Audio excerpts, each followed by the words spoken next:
Hi guys, this is Hirosaki. This story is all about what if Naruto was a player of League of Legends.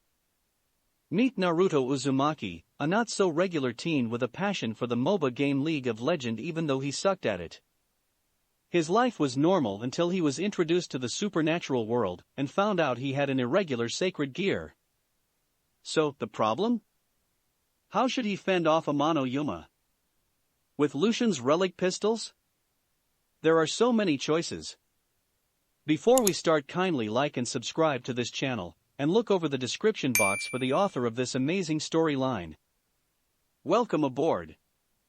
Chapter 4.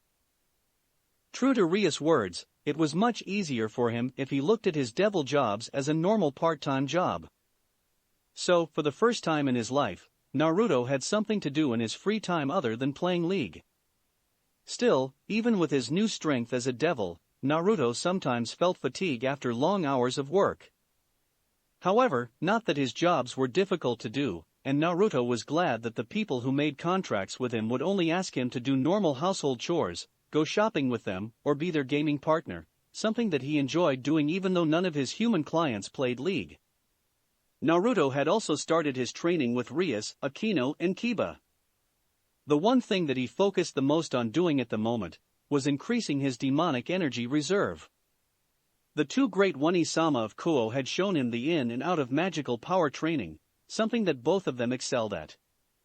In less than a week, Naruto had gained full control over his magical power, knowing just the amount to use to perform tasks and a couple of magic. It had been difficult for him during the first few days, because the amount of raw power that he had soon exceeded even that of Rias, a high-class devil herself, which had come as a shock to her and also Akino, but anything was possible through hard work and tons of grinding. Except for the silver division, of course. Nonetheless, the day that he had enough power to summon Ari was nearby. He had always liked her, not just because she was one of the hottest female champions of the game. He did not know why, but he had always felt a connection to the nine-tailed Gumiho. Nowadays he rarely played her because she was no longer a meta pick, but Ari had always been one of his most favorites. What kind of summer camp did you even go to, Naruto-kun? Kiba asked, feeling impressed as he jumped to the side to avoid a slash from the other blonde's steel katana, before raising his own weapon to block the dark red Azakana blade, making sparks fly between them. One that didn't have internet or Wi-Fi. In a flash, both swords disappeared as Naruto jumped back on one knee with Ezreal's Gauntlet of Nuzuk, a golden metallic glove with a bright crystalline matrix at its center, manifested on his left arm and poured his demonic power into it to generate a bow of pure energy from the gem. Pulling back the string, Naruto then released it and fired a mystic shot at Kiba with great accuracy, aiming for his chest. The knight instantly created another demonic sword in his other hands and slashed both swords down to deflect the shot, before rushing forward to slash Naruto. Only for him to block with Samira's sword, Vanquish. I guess this is my loss. The Knight of Rias Gremory said with a satisfied smile, and looked down to see beneath the blade Naruto was using to hold off both of his demonic swords, was a gun that was pointing at his stomach. It was Blaze, another weapon of the Desert Rose, who used a set of 2 pistols and 1 sword in combat. Eehee, another RP card in the making. Star Guardian Ari, here I come. Naruto laughed giddily as Kiba made his swords disappear and walked back to Rias, who had been watching the fight from the sideline with her queen, Akino, leaving the other blonde to try out a weapon that he had never used before, a pair of spinning axes that were as tall as the blonde when unfolded. So how is he doing, Yuto? Rias couldn't help but ask. She had seen the fight, but she still wanted to hear her knight's opinion. He's getting even better with his swordsmanship, while his marksmanship is undeniably better than us.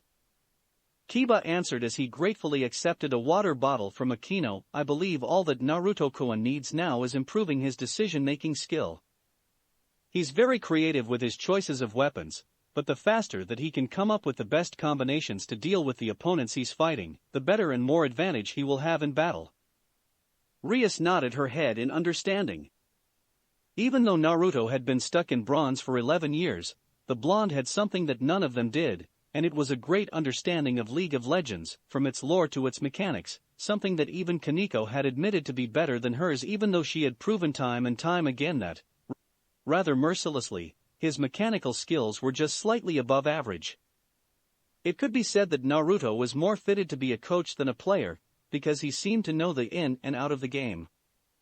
However, his understanding of League, its champions, and their powers, when combined with his creativity, and his Runeterra arsenal, an abnormal and never-heard-before sacred gear that allowed him to create and use a vast variety of weapons powers from the game, gave him a huge advantage of flexibility in combat. Truly, there was no role better for him than the pawn itself. Not to mention his ability to summon living, breathing champions of the game, who without a doubt had the same powers as they did in the game and its lore. Rias had done a ton of research in the game to better understand her pawn, and realized that there were champions that were divine entities of the universe of League of Legend. If Naruto could become strong enough to summon just one of them at their full power, then he could change not just the outcome of the battle, but the world itself. Rias shuddered when she remembered reading the lore of Aurelian Soul, a dragon that was called Starforger. Surely there's no way that Naruto could summon an entity like that at its full power, right? Right. Watch out. The crimson-haired princess suddenly heard, before widening her eyes, when saw one of the spinning axes flying toward them. Raising her hand, Rias fired a destructive orb of her demonic power at the weapon and erased it from existence before turning her attention back to Naruto with a stern look on her face and half-lidded eyes, as Akino and Kiba just laughed amusedly at the blonde. Sorry Bucho, my hand slipped. So, I will still have that RP card you promised for beating Kiba, right? Break. You know, this is actually my first time seeing you eating lunch at school, Naruto-kun. Naruto looked up from his bento box and saw Momo Hanakai of the student council standing in front of him, arms crossing under her ample breasts, as she looked at him with an approving smile. Momo-chan, what a pleasant surprise, but no. Naruto replied, making the white-haired beauty pout before asking, what are you doing in my class? Around them, some of his classmates who were eating their lunches in class were whispering to each other. There had always been rumors of him and Momo being an item, because she could always be seen either hanging or chasing around him since his first moment at Kuo, despite the two of them going to different classes. What else? You are my responsibility. Momo answered with a shrug. Sonakaisha wants me to make sure that you aren't gonna sneak out of school during lunch today, so I have to come and check on you. How you are keeping a good grade even though you don't attend most of your classes is beyond me. This one here is smarter than he looks. Naruto said as Momo turned around to grab a table and pull it toward him. What are you doing? What else? I need to eat too, you know. Momo answered matter-of-factly as she connected the two tables together to make a larger one, but don't get the wrong idea.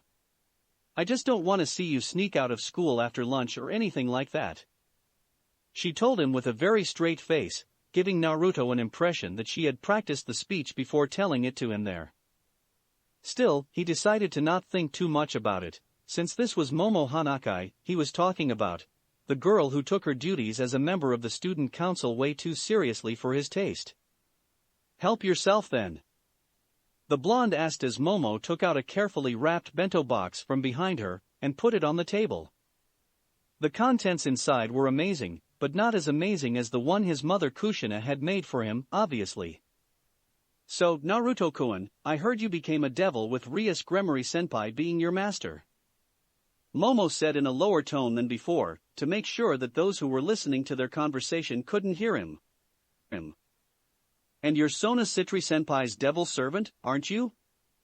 The blonde asked with a nod, deciding to use Sona's real last name instead of her fake one to let Momo know that he was well informed. Yes, I am one of her bishops. Momo answered with a nod. Naruto didn't know that well about the other members of the student council, but he could take a wild guess that the vice president, Tsubaki Shinra, was Sona's queen. So, you must be crazy strong with demonic power and magical abilities, huh? Naruto asked. He had asked Rias about the bishop roles after finding out that he was her only pawn, and learnt of its traits and specialties. I think you can put it that way. Momo nodded her head with a smile. You are a bishop too, right? No, I am a pawn. The blonde shook her head and answered, making Momo widen her eyes in surprise. Really? But your demonic power is too much for a pawn. Try 8 pawns. Momo parted her lips in shock, but don't ask me if it is the real reason. I am new to these stuffs, you know. Rias Bucho told me I was the first newborn devil she had met to have a larger reserve than even that of a high-class devil. I see, for a game addict you are quite amazing, Naruto-kun. Momo nodded her head with a small smile, making a tick mark appear on his forehead. He really hated it when they called him that. True, he played League a lot, but it was because he loved that game for its gameplay, competitive tournaments and the storylines that came with it, not just because it was a game, and not to mention that it had become so much more than a game to him with his Runeterra arsenal. When he thought about it, Naruto couldn't help but wonder if he could summon new champions and its weapons when they were released, and if his arsenal were really limited by the developers at Riot Games. Rias had deducted that his sacred gear was a creation type and worked on a subconscious level, limited by his knowledge of the game alone. For example, as long as he knew a weapon could do something subconsciously, then when he wielded it in the real world it would have that power, even though when he recalled it in his mind, he didn't think about what powers it would have, unlike how Kiba created his swords of different demonic abilities with his sacred gear sword birth. It was also worth noting that his sacred gear could not be used to create any weapons outside of the world of League of Legends. Naruto had tried a couple of times to create weapons of different games as well as weapons of his own imagination, but nothing seemed to work. It was what that made his Runeterra arsenal so strange, different and unique, but that the blonde had any complaint. It was after school that Naruto couldn't decide whether or not he should just go home and train on his demonic power control on himself a bit more, or head to the internet cafe to play some League. Sure, he had a PC at home, but playing at home he also needed to watch out for his mother, who disapproved of him spending too much time on the online game. Nevertheless, he still needed to go there to buy a RP card with the money Rias had rewarded him. When Naruto took a left turn at a crossroad, a white veil suddenly flew into his face. Pulling the piece of cloth off of his face, Naruto then saw a girl running towards him, while pulling a luggage that was even larger than her with her legs shaking a little due to the weight of it. Looking around 15 to 16 years of age with long blonde hair and green eyes. Her hair flowed all the way down her back, with split bangs over her forehead and a single strand sticking out from the top, sloping backwards. Her attire consisted of a dark teal nun outfit with light blue accents, a brown satchel slung around her hip, and brown boots with black straps in an X-shaped pattern. She also wore a silver cross necklace around her neck, which sent a shiver down his spine when he looked at it. My veil. The girl cried out in Italian and stopped right in front of him, panting hard. Here you go, sister. Naruto smiled and answered her. One of the good things of becoming a devil was that he had the power to understand and talk in any language. The girl accepted the veil before gently putting it back on her head and blushing a little. Next time watch out for the wind, okay? Thank you very much. She smiled innocently, making Naruto smile at the cuteness of her face, and then adjusted the veil on her head. The wind blew a little, making her dress to flip up slightly, and reveal pure white panty underneath, making Naruto chuckle lightly at the irony of the situation and his speech. Yup, she should definitely watch out for the wind, but it's not like she seemed to be aware of it. So, are you a tourist? Naruto asked the girl with a frown on his face. No, I've been appointed to the church in this city, but I got lost on my way. She scratched the back of her head while sticking out her tongue cutely. You must be a resident of this town. It's a pleasure to meet you. She bowed her head to him while smiling at her. I have been in trouble since I got here. I can't speak Japanese that well. I was lost and other people couldn't understand what I was saying. I am so glad that I'm able to meet you. She held her hands together in front of her chest and looked really depressed. I think I might know where the church is. Naruto folded his arms across his chest, trying to remember any churches that were located in town, but he couldn't think of any aside from the old, abandoned one that he came across the first day he was here. If he didn't want to help this girl, then he would rather stay away from that church as far as possible. Even though it had been abandoned for months, Rias warned him that places like that could still have some holy power remaining. It could affect him negatively if he wasn't careful. Why you do? Thank you. This is all thanks to God. She smiled at Naruto with her hands clapping in front of her. She was really cute. But then both blondes turned their head to the park next to them when she heard a whimper and frowned slightly when they saw a boy sitting on the ground, crying, while holding his bleeding knee. Hey! Almost with no hesitation, the nun ran over to his side and kneeled down beside him, making Naruto's eyes follow her small figure with curiosity. Are you okay? Boys shouldn't cry with a minor injury like this. She patted the boy's head gently. It was obvious that the small boy couldn't understand what she was saying, but she had such a kind expression on her face that he stopped crying and looked at her. The sister then put her hand where the boy was injured, and then Naruto froze in surprise when he saw a green orb of light forming in the nun's hands before she placed it on the boy's injured knee. In a blink of an eye, the injury slowly closed and healed up, leaving no scar or any trace indicating that it was ever there. So, she was a sacred gear owner like him, Naruto thought in astonishment as she looked at the girl. At the same time, the boy's mother was in shock and Naruto really couldn't blame her at all. Anyone who saw unimaginable things like that would have a similar reaction. Here, your wounds are all healed. The pain should be gone now. The sister patted the boy's head and looked at Naruto with the same innocent smile. I'm sorry, but I had to. She laughed while sticking her tongue out. The boy's mother, who was shocked before, shook her head and then grabbed the boy's hand so they could leave quickly. Thank you, Wani-chan. The boy smiled widely and waved happily to her even though he was being dragged away by his mother, leaving the blonde-haired nun to stand in confusion, but nonetheless she waved back at him. He said, "Thank you, big sister."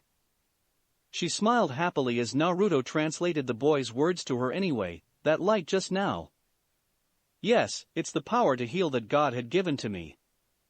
However, as she said that, the girl looked down and looked a bit sad, even though she was still smiling. The conversation between the two ended there, and they started heading towards the church, with the blonde nun following closely behind him as he pulled her luggage for her. It did not take it long for them to get there, after a few minutes of walking.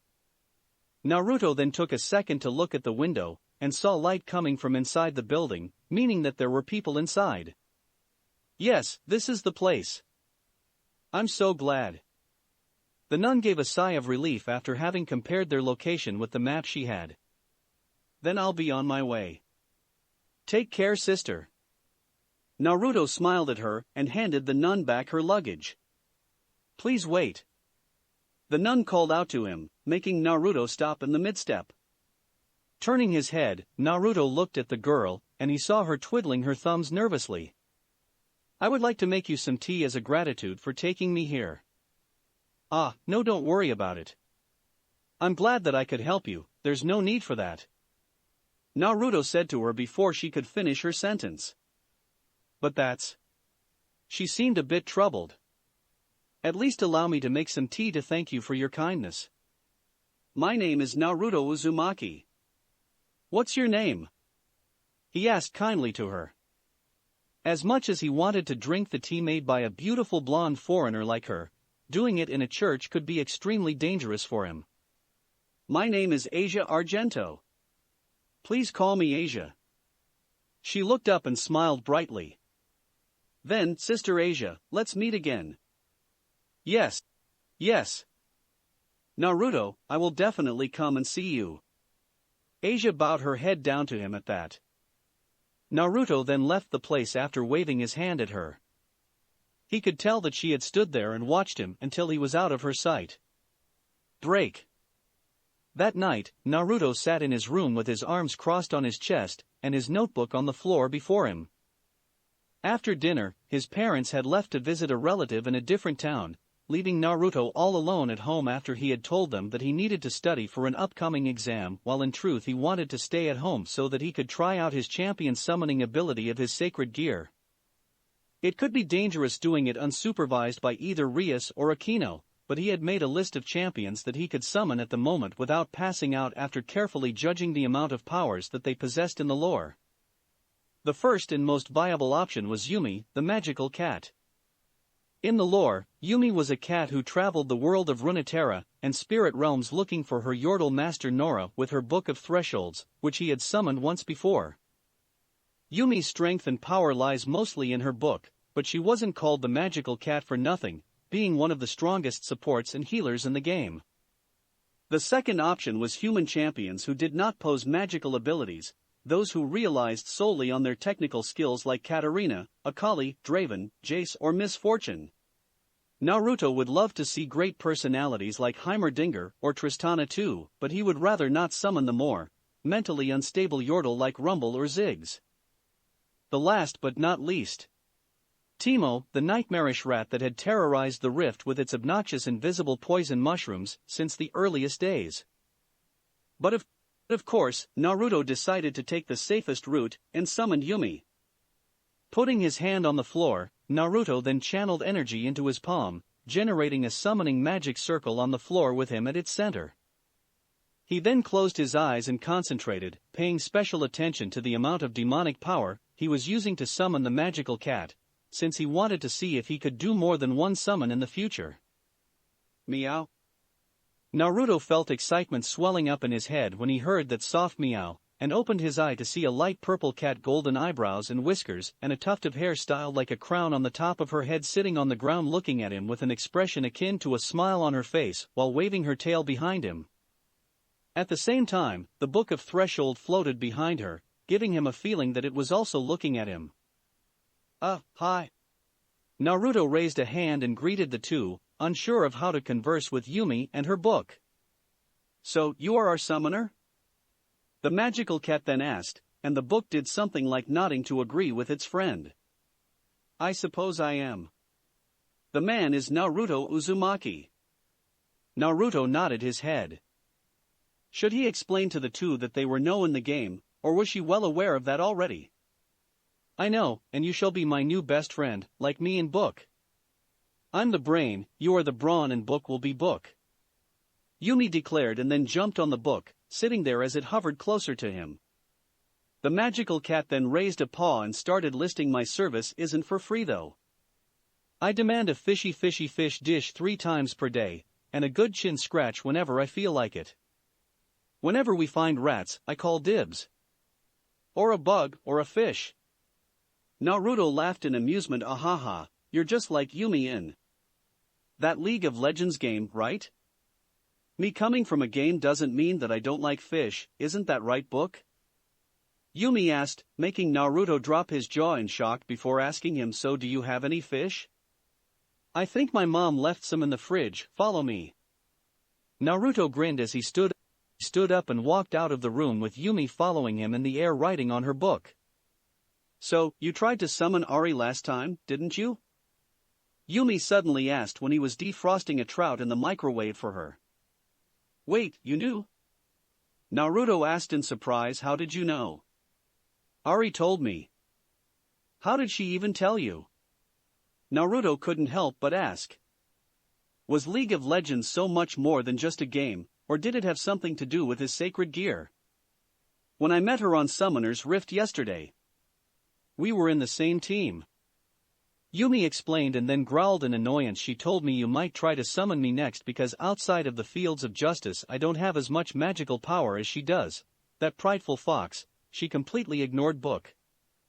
I see, so there's a world of Runeterra out there? No, not out there. Yuumi floated closer to him and pointed her paw at his chest. In here. The blonde widened his eyes in shock at that. So, his earlier prediction was wrong. We all live in a dimension that is created by your Runeterra arsenal when you awaken it. When you summoned Ari, we all started to become aware of you. To us, you are no different than the ones at the Institute of War, but try not to summon the baddies while you are at it. They want out. Naruto paled significantly at that. So, he made a good choice picking Yuumi. Here your fish. Naruto smiled as he took the fish out of the microwave and put it on the dining table for Yuumi, who immediately jumped off Book and dug in, eating the fish happily. Naruto took the seat next to her and reached out with one hand to scratch her back as Book watched her eat with him, making her purr softly. It did not take it long for her to finish the whole thing though. So, what next? Yuumi asked as she jumped back onto Book. I have a contract to do tonight. You can tag along if you want, my client will love to see you. The blonde grinned as he headed back to his room to use the magic circle Akino had set up there for him to travel. Since Yuumi could anchor herself to him magically, she could go anywhere he went even if the magic circle could only be used by devils. In a flash, the three of them arrived at the front door of an apartment, where he then raised his hands and knocked a couple of times. Is there anyone home?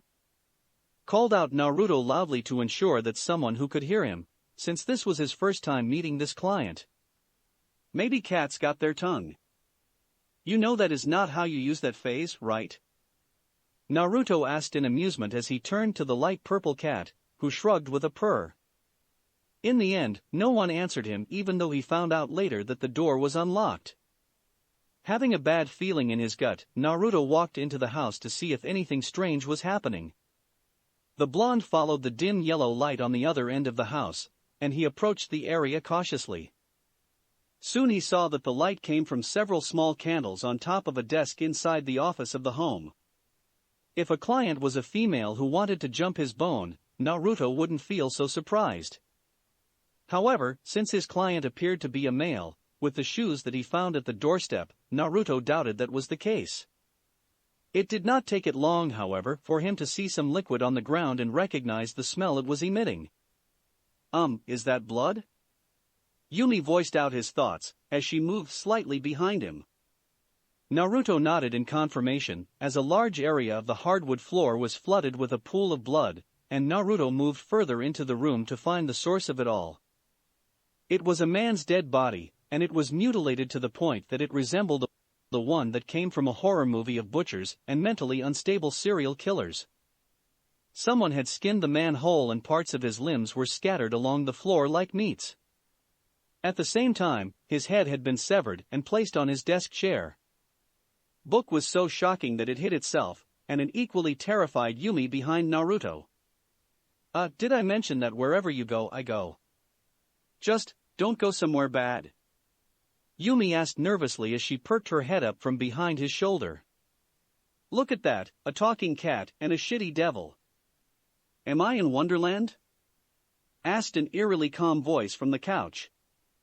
He had short white hair and red eyes, and the clerical clothing he was wearing made it obvious that he was an exorcist, his enemy. So, you two are the devil this guy tried to summon before I killed him. You did this? Naruto asked, narrowing his eyes. The white-haired man chuckled a little crazily, and pulled out a gun and a light blade in his hands. This guy tried to summon an evil bastard like you, so he deserved to die, said the exorcist as he turned to fully face the blonde. But I wanted to have some fun while I was on the job, so I played with his limbs a little. From what I can see here, you are the only evil here, pal. The blonde devil gritted his teeth as he summoned Yon's swords to his hands. Are you angry that I killed a human when I am supposed to be a priest? Ha ha ha, spare me that retarded kindness. The priest said as he waved his weapon around. Listen to me carefully, you are a shitty devil. Devil use humans to survive. Supporting a poor devil like you, they were no longer human, and that is the end, and that's why I killed them. I earn my living by killing demons and those who have a contract with demons. This is my job. Now I'm going to stab your heart with this lightsaber, and I'm going to blow your head off with my cool pistol. Man, I'm really going to fall in love with you. And with that, the white-haired priest ran at him and slashed his sword down, but before the light blade could reach him, a large transparent energy shield formed around the blonde, causing the light blade to bounce off harmlessly. Ugh, even a rat like Twitch has a better attitude than you. Yuumi hissed from behind Naruto as Book nodded in agreement. Naruto, bite him. As Book carried Yuumi back, floating behind him, Naruto shot forward and attacked Freed with both of his blades, forcing Freed back as he tried to block it with his sword. The priest cursed at them, and aimed his gun at Yuumi, attempting to shoot her down, but the bullet just passed through her harmlessly as she stuck her tongue out to mock him before Naruto slashed his Azukana blade up to sever the priest's gun in half. Before he could even react, Naruto had replaced the mortal blade in his left hand with Samura's pistol, Blaze, and fired 3 bullets into his enemy's stomach, making him cry out in pain and cough blood while stumbling back. The blonde then made both weapons disappear and replaced them with a pair of Akali's kunai before unleashing them at the priest, stabbing into his shoulder and pinning him against the wall next to the body of the human he had killed. Gah. Fuck you, you shitty. Before he could even finish, Naruto had already thrust the barrel of Blaze into his mouth and pulled back the hammer with his thumb. Yuumi, you don't have to see this.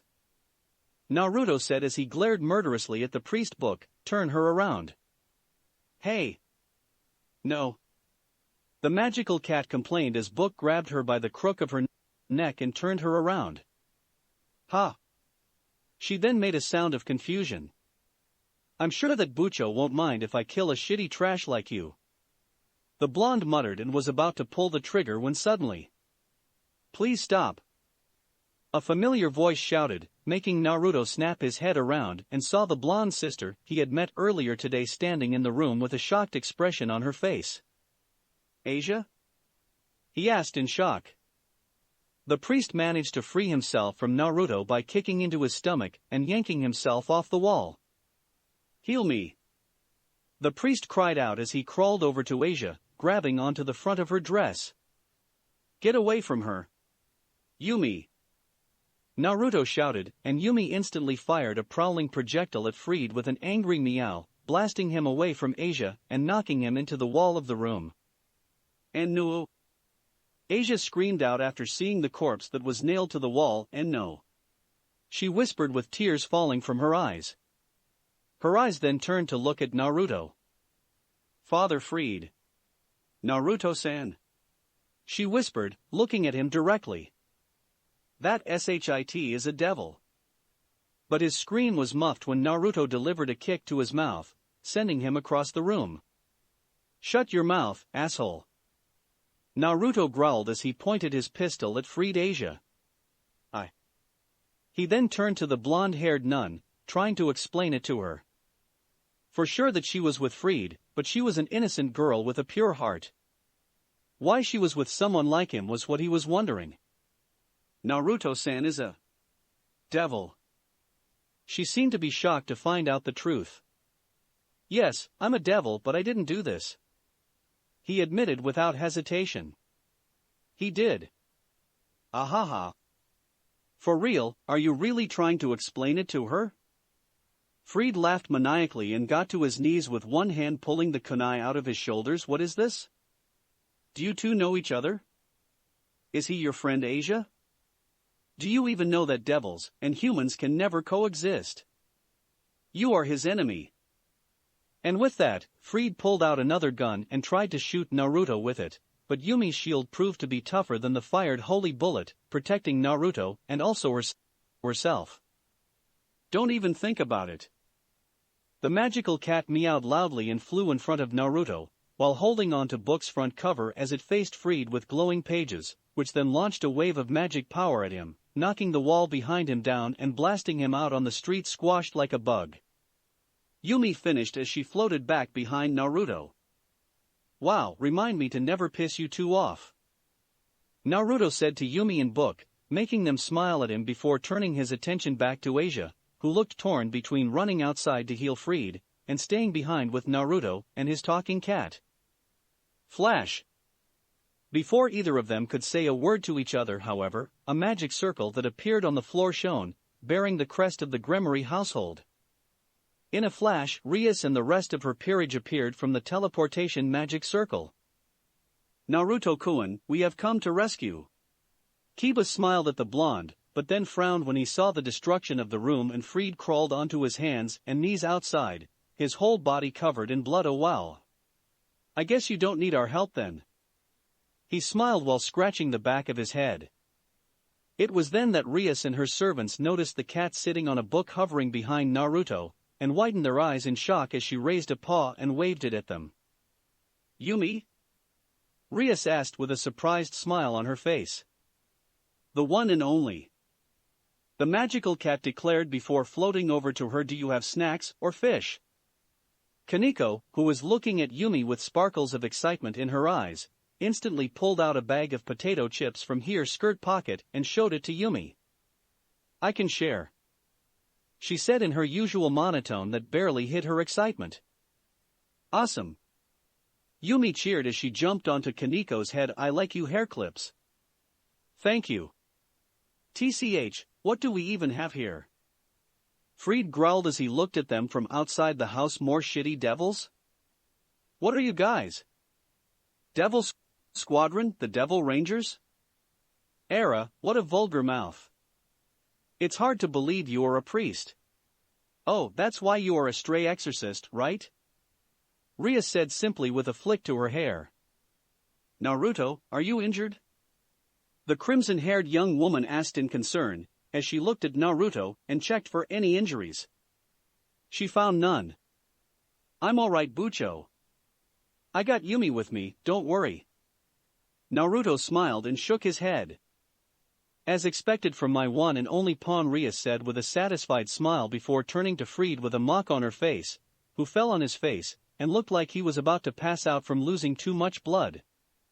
Naruto found it actually hard to believe he could still stay awake after being hit with all that. A normal human would have died from the bullets that he had put through his stomach alone. "Looks like you have been looking after my cute servant, Priest-san?" "Fuck you and your shitty servants then." With that scream, Fried pulled out a grenade and threw it at them. Sitting on top of Kaneko's head, Yuumi then raised her tail and shot a beam of magic at it in midair, causing it to explode and reveal itself to be a light grenade. Rias, who had fully prepared for it, raised her hands and created a shield of her own demonic power to protect herself and her servants. Once the light had died down, Fried was gone. The trail of his blood that he left behind indicated that he had gotten away. "Bucho, there seems to be a number of fallen angels heading to this house."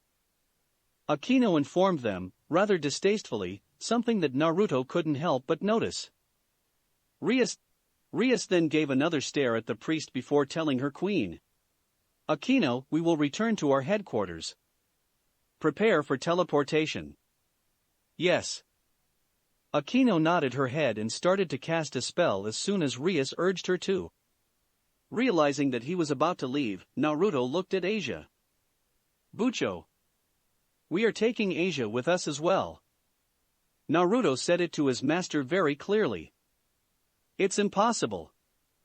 Only devils can use the magic circle to transport. Also, this magic circle can only teleport me and my servants." Ria shook her head and replied to him. "Then I will." Naruto was about to ask Yuumi and Book if the two could help them with their realm-traveling power, but a light tug on his sleeve stopped him and made him turn his head over to look at the blonde nun Asia. "Don't worry, Naruto-san, I will be all right. Go with your friends," she said with a soft smile. "But let's meet again." He wanted to argue more, but before he could do that, Akino finished casting the spell, and the magic circle on the floor started to glow again. "Like hell, we are going to let you escape." A group of priests, wearing the same outfit as Fried, then came running at them with their guns, which they used to fire at the group of devils. Before either Naruto or Kiba could rush forward to protect the others, Yuumi, who had a mouthful of chips, flew around them with Book and created a large shield that protected her summoner and his friends until they were all teleported away. Chapter 5. For the first time in 3 weeks, Naruto skipped school. He knew that Momo would have his head tomorrow, but frankly the blonde didn't care. No, he's not at his usual internet cafe. Naruto was in no mood for gaming or even LP grinding. He just couldn't sit tight in his classroom after he had found out that there was a group of psycho stray exorcists out there killing innocent people just because they made a contract with devils to help them with their daily life. Ria said even if they were stray exorcists, there weren't many of them that were as crazy as Fried, so he didn't need to worry about it too much. However, with someone like Asia with them, there were no doubt that Fried had gotten back on his feet, so even though Rias and Aquino had sent out their familiars, Naruto still decided to skip school to go to a number of his clients' house, and make sure that they were all right. Naruto was about to go to the next house when suddenly he saw a very familiar figure approaching a local restaurant near the rooftop he was standing on. Smiling in relief, Naruto then jumped down and landed behind her. Since he was still nowhere near as skilled as Kiba, his landing was rather violent and made a loud noise, making Asia flinch and turn around to look at him, a surprised look on her face before it was turned into a smile of relief like his. Naruto-san. Hey there, Asia. Break. AUU. Asia looked at the menu in her hand in confusion as she didn't know what to order. The blonde had never seen or heard about such foods like those before in her life. Naruto was sitting across from her with a smile on his face, patiently waiting for the nun to make the choice. What would you like to order? The employee asked nervously. It was quite clear that she was new and didn't quite know how to handle the current situation. Naruto could only smile at her while making a gesture for her to wait. He quite couldn't believe that Asia had never come to a restaurant like this before, and because of it she was having a hard time. Even a normal person should know how to order a meal. Naruto had offered his help, but she only replied proudly. It's fine, I will manage it somehow. And so, she kept wondering what to choose, and the fact that she didn't know how to speak Japanese seemed to make things even more difficult for her. She will have the same order as me.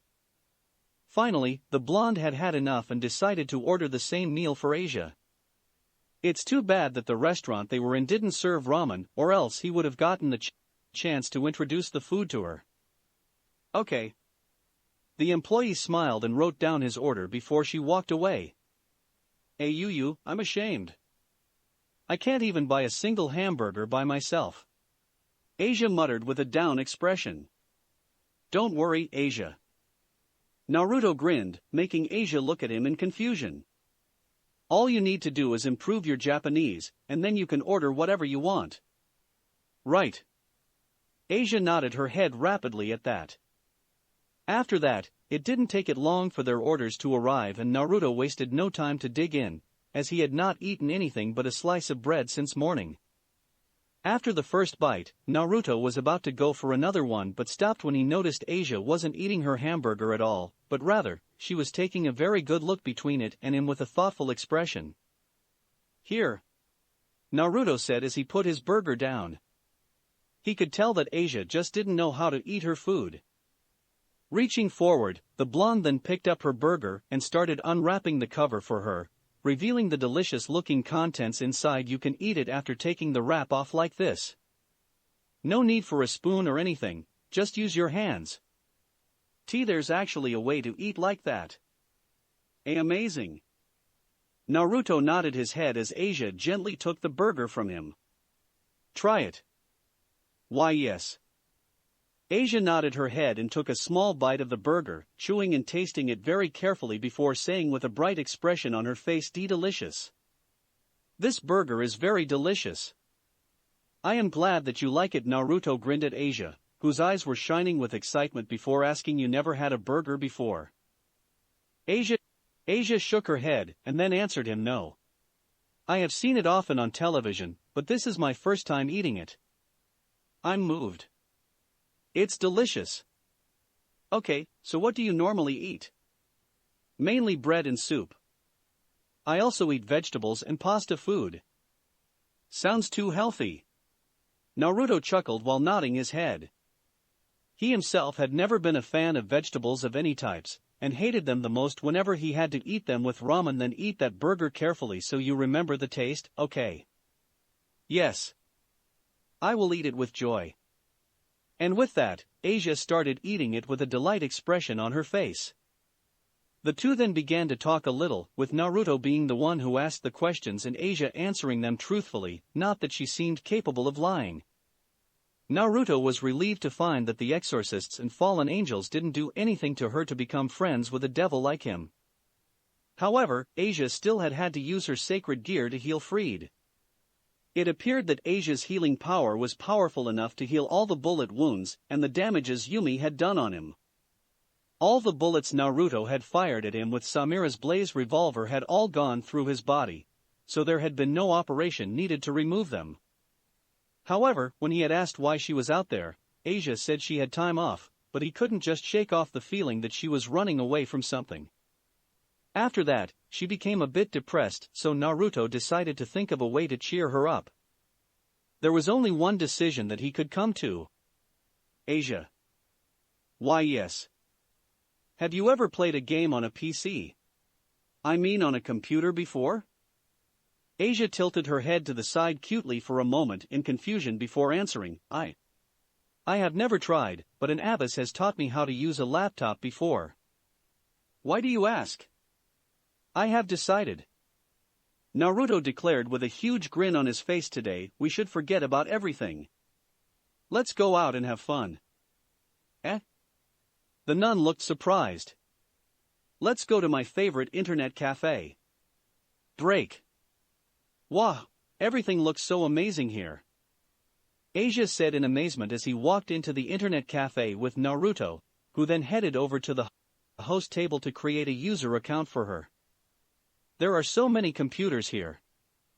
Best internet cafe in town. You won't find any place better. Naruto said as he walked back to Asia and smiled at her before making a gesture with his head. Come on, let's find two PCs next to each other. With that, Naruto led the blonde nun further into the cafe. Since it was still school time and everyone but Naruto was still at school, there weren't too many customers, so his usual seats were still available. Sit here, Asia. Naruto grinned as he pulled the chair back for Asia like a gentleman, before leaning forward to type the user account to unlock the PC for her. In quick succession, he turned on the league's client and used an old account of his for her to play before using the next few minutes to explain to her how the game worked. The blonde looked confused for the majority of his explanation, but she listened very closely with a very serious expression on her face. I think I get it. Asia said finally with her head tilting to the side. Let's do it then. Do you want to try playing Yuumi? Naruto asked and opened the shop to show her the magical cat. Wow, it really is her. She's so cute. Asia cooed at the splash art of Yuumi and her book. Your power is so amazing, Naruto-san. To be able to bring her to this world, it's as if you have the power of God himself. Oh well, I don't think I can do the same thing as the Almighty, but... Naruto blushed at that and purchased Yuumi for Asia before heading into a custom versus bots game to show Asia how to play her. Yuumi had one of the easiest and most simple gameplays of the game, so she shouldn't be too much of a problem for a beginner like Asia. I see. Asia nodded her head as she clicked her mouth around and guided Yuumi's prowling projectile. You gotta remember that you can only guide it like a homing missile when you attach her to an ally. The arrow will fly in a straight line if you are outside. Naruto explained, and Yuumi won't be able to attach to an ally if she gets hit by crowd control effects, negative statuses like stun or knock airborne. I think I get it, Naruto-san. The girl nodded her head. Just follow my instruction in the game, and we will be good. The blonde grinned as he created a duo queue rank lobby with Asia. Let's go. He cheered. This had to be his first time duo queuing up with anyone, let alone a cute girl like Asia. Sure, she would have problem playing, and he might lose a ton of LP, but he knew it would be worth it. Click accept. He then started instructing. Okay, so you are first pick. Great. Let's ban Thresh and Leona, those two Yuumi hates the most. And with that, the two went on into their first game together, with Asia playing Yuumi and him playing Lucian against the enemy bot laners, Lux and Ezreal. Heal. Asia. Press E. AUU. Activate her R and we win this. So, I detach and hit the enemy champion to gain a shield? That's right, but you gotta be careful not to get hit by them. Naruto nodded and trailed behind Asia, so that he could assist her if she got hit by Lux's light binding, but in the end she didn't, and as soon as she had gotten the shield, she used you and me to fly back to Naruto. Damn, you are a natural Asia. He grinned, giving her a thumb up. Thank you, Naruto-san. Asia smiled radiantly at him, and before long, the two began to draw the attention of every customer in the cafe as a sign of two foreigners. One of them was a cute girl no less. Playing League was a very rare sight. Even the owner himself went over to watch their games, cheering for him whenever he got a kill and giving Asia tips to properly support a hard-stuck bronzy like Naruto with Yuumi and build her champion whenever she recalled, and went back to base to Regan and buy new items. Before everyone knew it, Naruto and Asia were in the fifth and final game of his silver promote. Okay, calm the fuck down, Uzumaki. A second-year male from a local school said as he hit the blonde squarely on the back of his head, but Naruto didn't even react to it. He was shaking and sweating nervously, even though he had been put in this situation more than 100 times for the past 11 years. Yeah dude, you can't let the girl carry you. Gotta show her how a man plays his game. Another said as he grabbed his shoulder. Yo. Don't build Kraken Slayer this game. Zed will one-shot you with just one Q and E. Go Immortal Shield Bow or Gale Force. No backseat gaming, let Naruto concentrate. The owner roared. Come on kid, you can do it, and remember plated steel caps is always an option. You're no better than us, Irika-san. They all said, making the owner's sweat drop before the whole cafe fell into silence. Holy shit, I can't dude. This is worse than a horror movie. A student said to his friend as Naruto's whole team was wiped out, making them lose the Baron. The current kill scoreboard was 32-45 in favor of the enemy blue team. Red team was down 3 towers, but they had 3 drakes and an incoming Inferno Soul if they could secure the last dragon. Naruto had a KDA of 5/10/12 as Kaisa, while Asia, who was playing Seraphine because Yuumi had been banned, had tears in her eyes. She didn't fully understand the game yet, but she could tell how important it was by feeling the tension and pressure from everyone around her, and it made her extremely nervous. Her KDA wasn't making her feel any better also, as she had died a total of 12 times and only 10 assists. If Asia-chan can hit a 5-man R and his team can secure the final Inferno Drake, then they should win, right? It all came down to a fight in the Dragon Pit, with minions in top and mid pushing for the red team. Asia was spasming her abilities so that she could use her empowered W's surround sound to shield and heal Naruto's Kaisa and her teammates as the enemy Jace continuously poked them down with his shock blasts. As the Inferno Drake was initiated by the enemy jungler, Lucian, and was hammered down by the rest of his team at a rapid pace. Naruto waited patiently for the dragon's health to drop below 1000, and fired a Void Seeker blast into the pit at the same time his jungler, Jarvan IV, went in with a combo of Damation Standard and Dragon Strike. The two junglers smite the dragon almost at the same time, but it was Naruto's ability that secured the dragon, causing the whole internet cafe to explode into cheers and roars of excitement. Asia, seeing her chance, launched Seraphine's ultimate ability at the enemy team, Encore, which then traveled through all 5 of them, and dealt massive damage with the Inferno Soul explosion. However, it was the charm status that came with it that allowed Jarvan IV to dunk on all 5 of them with his R Cataclysm, locking them all in a circle of impassable terrain, allowing Naruto, with his Kaisa, our killer instinct, to dash to the side and rained auto attacks down the enemy team, hitting multiple targets at the same time with Runan's Hurricane and Kaisa's Icathian Rain. One after another, the enemy team fell with Zed managing to get away, but Naruto sniped him down with a max range Void Seeker blast, acing the red team. Yeah. The whole cafe roared in excitement. End the game. End the game. End the game. They chanted as the blue team charged into the red team's base and destroyed one turret after the other before going for the Nexus. Once it had exploded and the victory sign had been shown on Naruto and Asia's screens, the whole internet cafe cheered once again. History in the making. Guess we can't call him Bronze Eye Gatekeeper now, can we? We won? Naruto asked, more to himself than to anyone as several hands grabbed onto his shoulders. I'm silver now. Before he could even do anything, the blonde was removed from his chair and tossed into the air by a group of fellow high school students. Asia, who removed her headphones and put it down gently on the table, had a smile on her face as she turned and looked at Naruto. Break. Ah, we had a lot of fun today. Yes, we sure did. After the wholesome celebration that Irika, the cafe owner, had thrown for them, the two of them found themselves walking down the street together, enjoying each other's company with some ice cream. It was already getting dark. Naruto had had so much fun that he didn't notice the time. He just couldn't thank Asia enough for helping him with his promote. League of Legends had always been and would always be a team game. So, you really can summon Yuumi from the game? Asia suddenly asked, a smile on her face. Not exactly from the game, but from my sacred gear. It's rather complicated, but, yeah, you get the idea. Naruto grinned as he explained it to Asia, who gasped lightly in surprise.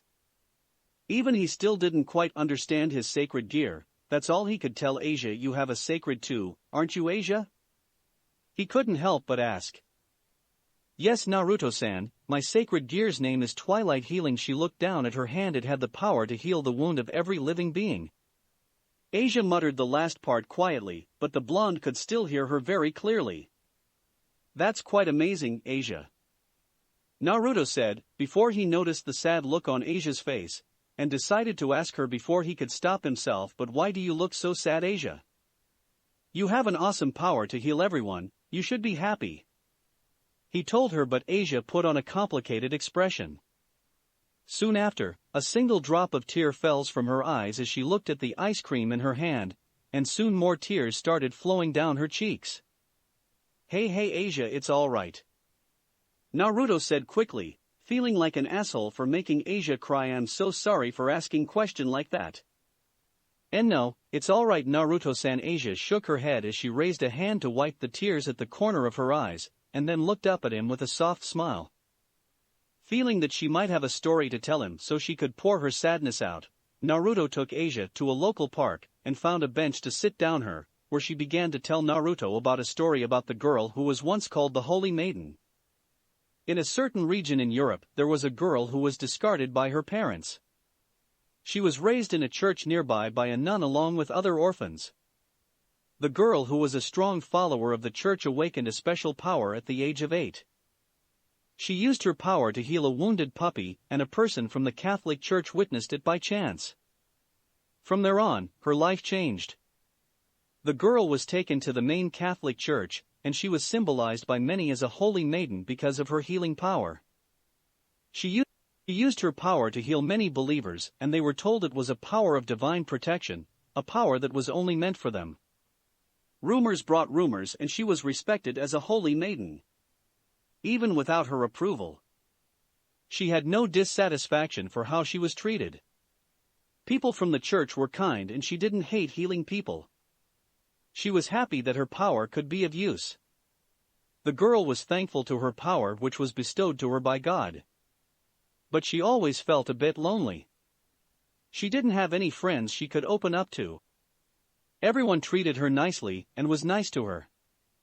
But there were no one that were willing to become her friend.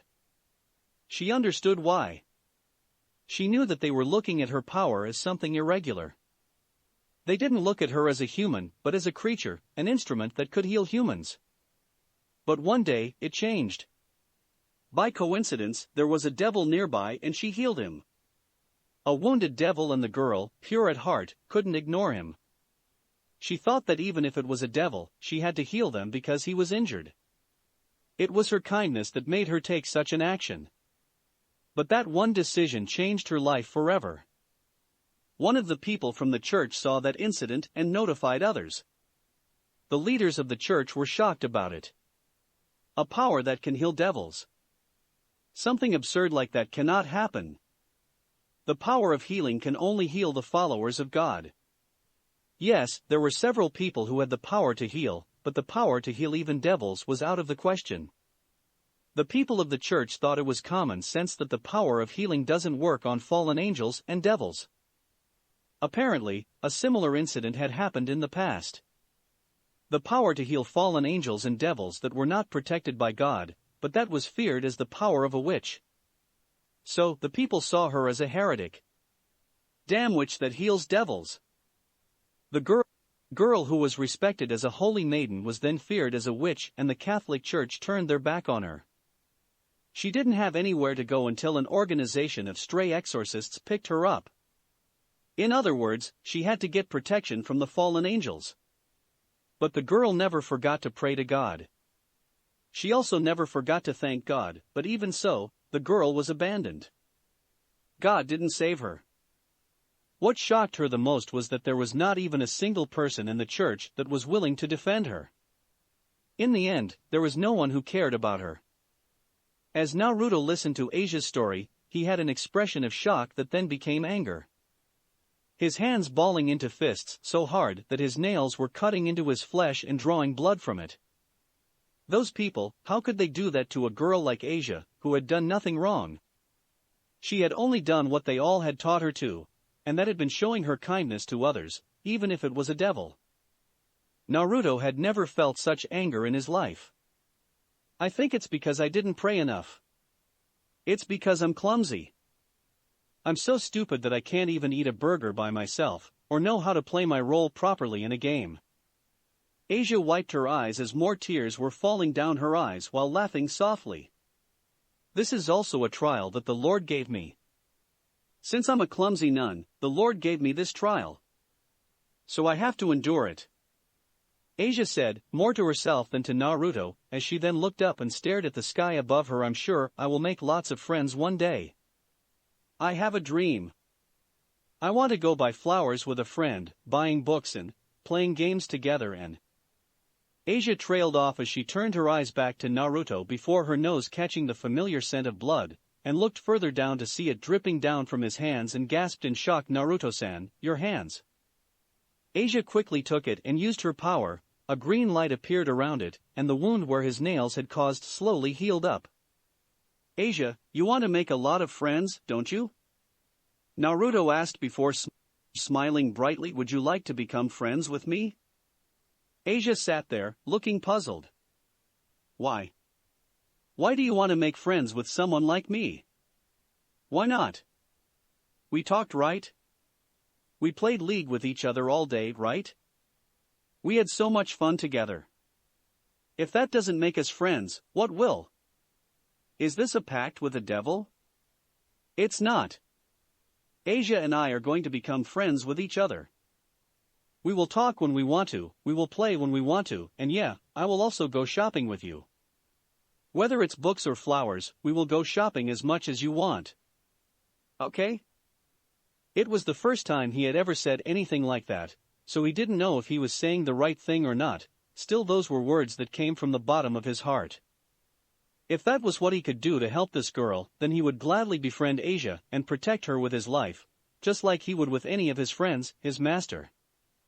Asia had both of her hands over her mouth and once again started to cry. Although this time, it wasn't the tears of sadness. But Naruto-san, I have no common sense. You can learn by living in this city. If you go around looking and talking to different people, then you will know eventually. I can't speak Japanese. I also don't know about its culture. I will teach you. Leave it to me, he said determinedly. I also don't know what to talk about with you. We can talk about League. I will teach you to play it fully later if you want, and then we can talk about the game all the time. There are so many interesting things about it, so we will never get bored of it. He grinned. So will you become my friend? She nodded her head repeatedly. Then, let's get along from now on, Asia. Asia's face then broke out in a beautiful smile as she held tightly onto his hand, touched by his words. Everything was going to be all right now. She didn't care about that incident anymore, and she wouldn't care about how painful that past was. All that she cared about was staying at Naruto's side, learning to and playing League with him, forever. I know someone who can cheer you up. Naruto grinned and held out his hand, with Asia's on top of his. He then channeled his power and, in a flash, Yuumi the magical cat, and her companion book of thresholds appeared on their hands. Meow. Wah. Asia said in amazement as she stared at the cute little cat with sparkling eyes, who looked up at her with a smile on her face while waving her tail around. Yuumi then jumped onto her shoulder and rubbed her gently against the crook of her neck as Book flew up and hovered behind them. She's so cute. The former nun cooed, raising her hands up to stroke at the soft fur on Yumi's little body. Yuumi will be your friend too, won't you? Yes, we are going to be best friends forever. Yuumi nodded her head and said proudly before looking at her companion. Book will also be your friend too, Asia. Nothing's gonna separate us. The Book nodded repeatedly at that, making Asia's eyes tear up. You see, Asia? Naruto smiled as he put a hand on the girl's head, rubbing her hair softly. You have 3 friends now. Making friends isn't as difficult as you think it is. The girl couldn't take it anymore and threw herself at him, wrapping her arms tightly around his neck as she leaned her head on his shoulder. Thank you, Naruto-san. Yuumi. Book. Asia cried softly as Naruto returned her affection by wrapping his own hands around her, allowing the magical cat to nudge herself closer and join in with them. Thank you. Naruto knew at that moment, one of his goals in life was to protect Asia and her dream. What a heartwarming scene, but no, it's impossible. There was a voice and instantly Naruto whirled around with Samira's revolver, Blaze, in his hand, having felt a presence behind the moment they said the first word. A black-winged figure standing in the middle of the air lowered down before them with her arms crossed, and he instantly recognized her as the woman who killed him, and his classmate Issei Hayato. The night Rias revived him as her servant. Rainier-sama, said Asia with a shocked look on her face. We meet once again, Naruto-kun, started the fallen angel with a smirk on her face. I thought that devil would have just left you there to die that night, but it seems that she has quite the courteous heart, choosing to save you instead. It's too bad that you are a devil now. Rainier sighed as she shook her head at the blonde man. Naruto narrowed his eyes at the woman and stood in front of Asia. Ha, you said it like it's a bad thing. Naruto said as he pushed Asia back behind him. That made us enemies, you know. Rainier replied with a soft chuckle, and when an enemy is standing in the way between me and something I want, I will have no choice but to eliminate them. A light spear appeared in her hand as she then turned her attention over to Asia. Asia, it's time to go back. Come to me. Asia held her hands to her chest as she spoke up from behind Naruto. I will not go back with you. I will never work for you people again. Rainier shrugged as she let out another sigh. I assumed as much. A kind and loving girl like you will never willingly work for something like us. She then turned her attention over to Naruto and asked him, give me Asia, Naruto-kun. I don't want to kill you again, but if you continue to stand in between me and my goal, I will have to force my hand. You know, I was told something similar continuously for the past 11 years. Naruto said, smirking as he summoned Yon's mortal steel katana in his other hand. So I am used to people threatening me with something far worse than death. If you want me to stay out of your way, then you will have to try better than that. So be it then. Rainier said and threw the light spear at Naruto, who pushed Asia to the side as he sidestepped to dodge. Yuumi instantly latched onto him and launched a prowling projectile at Rainier, who widened her eyes and tried to cancel it by throwing a light spear at it. However, the projectile changed direction as Yuumi willed it to, going around the light spear before slamming into Rainier and exploding, sending her back. Naruto wasted no time to follow up with the attack, rushing toward the fallen angel girl with a knee thrust into her abdomen. Sorry Rainier-chan, but I am different than before. With that said, the blonde thrust the pommel of the katana into her stomach, making her cough violently at the force behind it before he hit the side of her head with the silver revolver in his other hand, knocking her to the side. Shit! Rainier cursed as she flapped her wings and regained her balance in the air, summoning several spears in her hands to throw at Naruto, who had his gun up and ready to fire at her. But before he could pull the trigger, the blonde felt a presence coming at him from the side, and raised his sword to block a light sword just before it could slash down on his head. Yo! Shitty devil! It was none other than Freed. Yikes, it's the rat-face guy again. Yuumi said in displeasure as she floated behind Naruto. Tell your cat to shut the fuck up before I blasted her head off. Freed growled angrily as he tried to push Naruto down, only for the blonde to turn around to kick him in the stomach before firing a round of bullets at him. The stray exorcist was better prepared this time and dodged all of it, even using his sword to parry 2 bullets with relative ease. Same trick won't work on me twice. We will see about that when I try a bigger gun, freak. Naruto narrowed his eyes. He favored Samura's revolver over Jin's because of its mobility and infinity ammo, as long as he still had demonic power, but of course Blaze paled in comparison when compared with other guns he could summon in terms of firepower. More or less, it was just a bit stronger than a normal gun, while Jin's pistol had the power of anti-tank high-caliber sniper rifle. Freed, what are you doing here?